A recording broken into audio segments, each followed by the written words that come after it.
Assalamualaikum dan salam Malaysia Madani. Kita mulakan laporan cuaca pada petang ini dengan melihat terlebih dahulu amaran yang sedang berkuat kuasa itu melibatkan amaran angin kencang dan juga laut bergelora.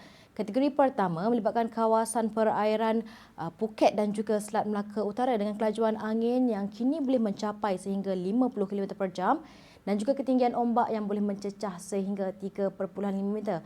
Dan sehingga ke hari esok 17 Jun, kawasan perairan ini masih lagi berbahaya untuk semua aktiviti perairan dan juga pantai, termasuklah menangkap ikan, perkhidmatan feri, bot-bot kecil, sukan serta rekreasi laut.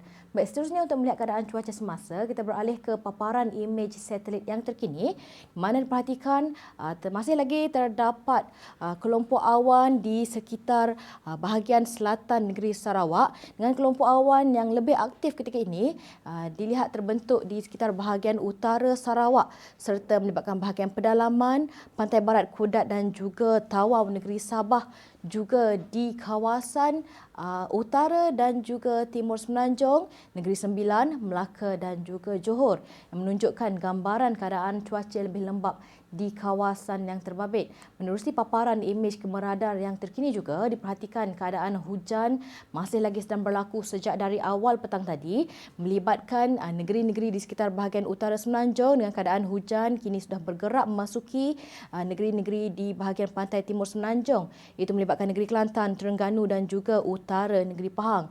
Selain itu hujan juga ketika ini sedang berlaku melibatkan bahagian pedalaman negeri Sembilan, Melaka dan juga Johor yang dijangkakan akan beransur reda menjelang lewat petang nanti.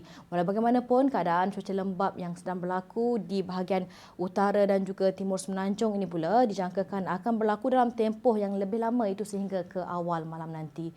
Bagi negeri Sabah dan juga Sarawak pula, diperhatikan keadaan cuaca lembap ketika ini masih lagi sedang berlaku melibatkan bahagian selatan negeri Sarawak. Dijangkakan akan beransur reda dalam tempoh sedikit masa sahaja lagi. Dan keadaan cuaca lembap juga dijangka akan lebih tertumpu melibatkan bahagian utara negeri Sarawak menjelang awal malam nanti. Bagi negeri Sabah, keadaan cuaca lembap ketika ini dicerap sedang berlaku melibatkan bahagian pedalaman, pantai barat Kudat, Sandakan dan juga Tawau negeri Sabah, dan keadaan cuaca lembap ini dijangkakan boleh berterusan sehingga ke malam nanti. Untuk anda yang ingin mengetahui tentang keadaan cuaca pada pagi esok pula, Met Malaysia masih lagi menjangkakan garis badai yang masih lagi berpotensi terbentuk terutamanya di sekitar kawasan perairan Selat Melaka yang boleh memberikan potensi keadaan hujan terutamanya melibatkan kawasan pesisir pantai negeri Kedah, negeri Sembilan, Perak, Selangor, negeri Sembilan, Melaka dan juga Johor pada awal pagi esok. Selain keadaan cuaca mendung juga dicerap dijangkakan boleh berlaku melibatkan bahagian wilayah Persekutuan Labuan termasuklah negeri-negeri di sekitar bahagian pantai barat Kudat di negeri Sabah. Baik, ini saja laporan cuaca yang dapat saya kongsikan pada petang ini. Untuk mendapatkan maklumat cuaca lebih terperinci, anda boleh layari laman sesawang kami di www.met.gov.my atau menerusi laman sosial media kami seperti yang telah tertera di sini.